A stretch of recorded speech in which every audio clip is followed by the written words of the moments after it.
Shri Venkateswara gold తాకట్టులో ఉన్న మీ బంగారాన్ని విడిపించి కొనబడును.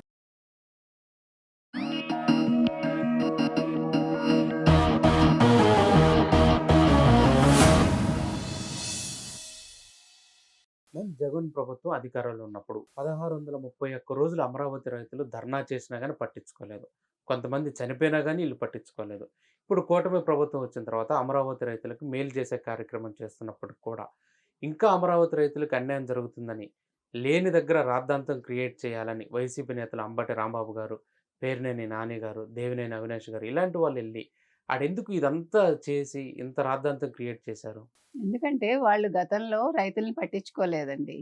మీరు మహిళా రైతులను ఒక్కసారి కదిలించారంటే మీకు వాళ్ళ కన్నీటి గాథలు బయటకొస్తాయి. ఏ రకంగా వాళ్ళని ఇబ్బంది పెట్టారు. మీకు గుర్తుందా? ఒక జర్నలిస్ట్ సాక్షిలో కూర్చుని ఒక సీనియర్ జర్నలిస్ట్ అడుగుతుంటే ఆయన అమరావతిలో మహిళలందరూ వేస్ట్ చేయలే అన్నాడు.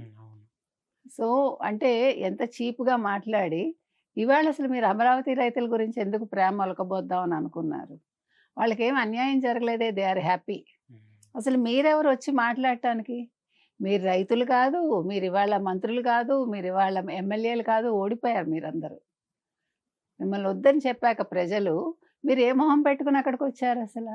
7 సంవత్సరాలు అసలు అమరావతి కాదు, మాకు అమరావతి రాజధాని కాదు, 3 రాజధానులు అని అన్నారు కదా. మొన్న అమరావతి గెజెట్ అయ్యాక కేంద్ర ప్రభుత్వం చేశాక కూడా మావిగన్ అన్నాడా? గన్ అంటే మీకు జగన్ను, జగన్‌లో గన్ను గుర్తు రావాలన్నాడా? ఆ పేలని గన్ను మాట్లాడాడు. 11 సీట్లకు పరిమితమైన గన్ను మాట్లాడాడు. కాబట్టి ఇప్పుడు వాళ్ళ ఉద్దేశం ఒకటేనండి. ఏదో లేనిది క్రియేట్ చేయాలి. ఇప్పుడు జగన్మోహన్ రెడ్డి పేరు ఆల్రెడీ బయటకొచ్చింది లిక్కర్ స్కామ్‌లో. సో మన విజయసాయి రెడ్డి కూడా మొన్న వెళ్ళి మాట్లాడాడు. ఆయన చెప్పేసాడేమో తెలీదు మనకి. సో ఇవాళ లిక్కర్ స్కామ్‌లో ఈడీ చాలా దూకుడుగా ఉంది. సిట్ దూకుడుగా ఉంది. నెక్స్ట్ నోటీసులు తాడేపల్లికెళ్తాయి.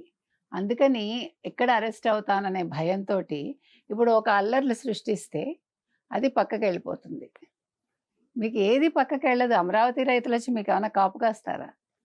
ఇప్పుడు జగన్మోహన్ రెడ్డి అరెస్ట్ అయితే సంబరాలు చేసుకునే వాళ్ళలో అమరావతి రైతులు కూడా ఉంటారు. ఆయన పెట్టిన టార్చర్‌కి 253 మంది చచ్చిపోయారండి. ఎంత అన్యాయం! అసలు అమరావతి రైతులకు ఒక స్తూపం కట్టాలిగా. కట్టాలా వద్దా? ఎందుకంటే వాళ్ళు ఉద్యమంలో పోరాటం చేశారు వాళ్ళు. రాజధానికి భూములు ఇచ్చి వాళ్ళకి కౌలు డబ్బులు ఇవ్వలా. కోర్టు చెప్తే కూడా ఇవ్వలేదు. కోర్టు మళ్ళీ మళ్ళీ చెప్పాక కొద్ది డబ్బే ఇచ్చారు. పూర్తిగా కూడా ఇవ్వలా. మొత్తం అవన్నీ చిట్టాలు తీస్తే వీళ్ళు అసలు అక్కడికి వెళ్ళటానికి అర్హులో కాదో మీకు తెలుస్తుంది. ఇంకోటి ఏంటి తెలుసా? కోడిగుడ్లతో కొట్టకపోతే రాళ్లతో కొడతారా? వాళ్ళు రైతులు రాళ్లతో కొట్టారన్నారు. రైతులు కొట్టలేదు, వాళ్ళ మనుషులే కొట్టారు. ఎవరైతే గతంలో టీడీపీ కార్యాలయం మీద దాడి చేశారో ఆ గూండాలే ఉన్నారు వీళ్ళతో పాటు. అవన్నీ బయటకు వచ్చాయి. అనిత గారు ఆల్రెడీ చెప్పారు నిన్న. సో ఇప్పుడు కేసులు అయితే పడ్డాయి అందరికీ. ముఖ్యంగా రాంబాబు మీద ఎస్సీ ఎస్టీ కేసు పడింది, అట్రాసిటీ కేసు. వీళ్ళ మీద కూడా కేసులు పడతాయి, పడి ఉంటాయి ఈ పాటికి. సో త్వరలో అరెస్టులు అయితే అవుతాయి.